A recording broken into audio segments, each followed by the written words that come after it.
It's a known fact that domestic violence is on the increase in Nigeria. Lately, we've heard news of celebrities being abused in their marriages and even individuals. And you ask yourself, why is domestic violence on the increase in Nigeria? Or why do men abuse women? Have you really asked yourself this question? Hello guys, you're welcome back to my channel. If this is your first time on this channel, my name is Tomilola, aka Mrs. Vicky. Today I'll be talking about why men abuse women. I spoke to some women and some men, some guys actually, and from what I was able to gather, I found out that some men do abuse their wives because they want to be in charge. Like, they want to be their authoritarians. They want to be in charge. They want to have the whole of the woman. Like, I married you, you're my wife. You're anything I say, you have to obey me. You understand? You understand that kind of level now. Then, I think men abuse women because they are very temperamental. I had a conversation with a guy and I asked him, why do you think men abuse their wives? And he was like, sometimes you women, you are very, very, very, very annoying. Like, you guys can just push us to the wall. Sometimes it's not what we like to do. It's not what we want to do. But sometimes you can't. And I was like, okay, when the woman is running her mouth, why can't you just pick your key and just leave the house? When you leave, she will keep shut. And it was like, sometimes, you know, it's not easy. Then I found out that some guys cannot really control their anger. Some are quick to anger, like they can't. Before you say, hey, this one, he has given you that slap. Before you know it, it's resulting into boxing. Before you know it, they'll start stabbing themselves. And I said, okay, I think being temperamental is one of it. And that's why I keep telling we parents, let's try to teach our kids. Let's try to monitor them and help them with their, if you have a child that is very temperamental, you have to start from now to let the child know why the child has to really calm down and not just act, not to react to issues the way it is at that point. Because most times they'll make that mistake, and when it happens, they'll be like, oh, it's the devil's work. I don't mean to do that. Then I spoke to another friend of mine. I was like, why do you think men beat their wives? And it's like, sometimes women don't have respect.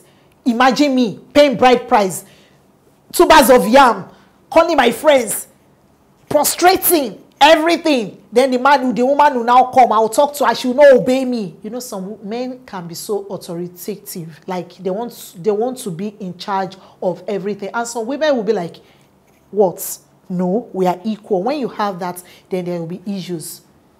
There are some men that they don't even want, they don't want to, what they tell you, sleep, sleep, sit down, that's what they want. And I'm always saying that, thank God, oh God, I know that if I happen to fall in the hand of a man that's beating, all these things where you're not seeing, therefore don't beat hell out of me, because I know that I talk a lot, and when I'm angry, there's sometimes, it's just now that I try to caution myself. I know we women can be so annoying sometimes. We can be so irritating that we will push the guy to the wall. Even you as a woman, if you are there when the woman starts with this man, you'll be like, can't this man just slap this woman and let her shut this mouth?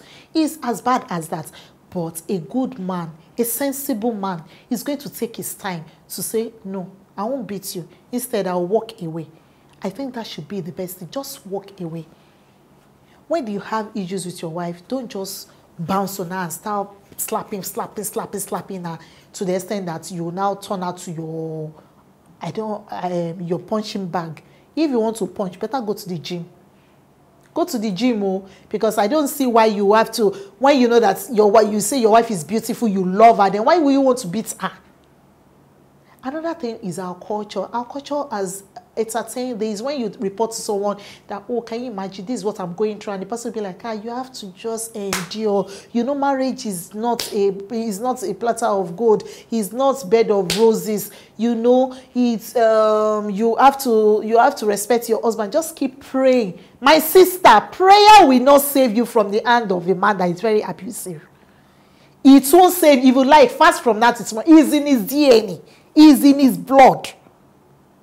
And you see that a lot of women that are victims of this domestic violence, they find it difficult to open up because you keep blaming them, you keep giving them excuses why they have to endure, why they have to stay because of their child. Let me just tell you the truth. If you say you are staying in an abusive marriage because of your husband, because of your children, my sister, you don't feel. Because if you die today, those children, they will live their life.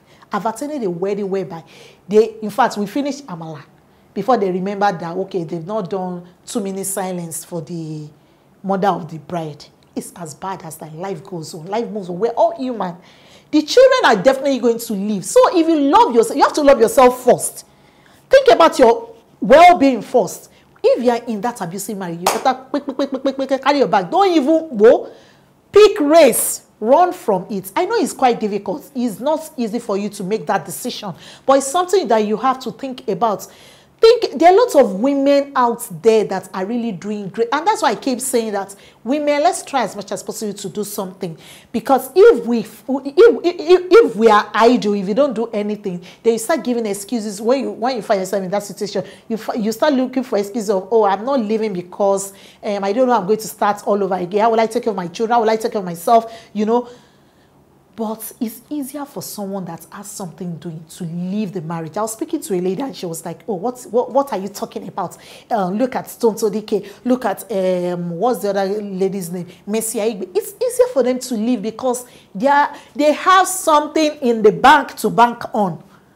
But you that has nothing, you won't be able to bank on anything. That's why I say you should have something to do. So that when you sense it, you leave. And some of us is from relationship that you know that this guy has tendency of being abusive, but we just close our eyes because the guy is tall or he has money, and you'll be like, oh, it's better to be in what do you call it, in Range Rover and be crying than for you to be on Okada and be smiling. I don't understand that theory. But I want to tell you that peace of mind, you can actually have a good marriage. Peace. With peace, not when your husband is coming, you are scared that, oh, maybe one teacher or lecturer is coming that wants to come and beat you. Sisters, please wisen up. Let us wisen up. If you have someone around you that you think she's being abused and she's a victim, let's try to help her. Don't blame her. Rescue her first. Safety first before anything. And our parents, please don't tell your children that are getting married that you have gone, no, bye-bye, you don't come back to this house. So whatever you say your husband's house, that's it. Please. Even when the husband is trying, he wants to kill her, she'll be like, I have nowhere to go. Then she stays there and it ends up to death or something disastrous. May God help us, sister. I hope I've been able to. I hope I'm making points here. Okay, guys. I'm going to draw the curtain right here. It's like, come your way next time. Remain real and be your sister's keeper. Let's check on ourselves and love ourselves. Don't judge. And remember, agreement is agreement. Bye.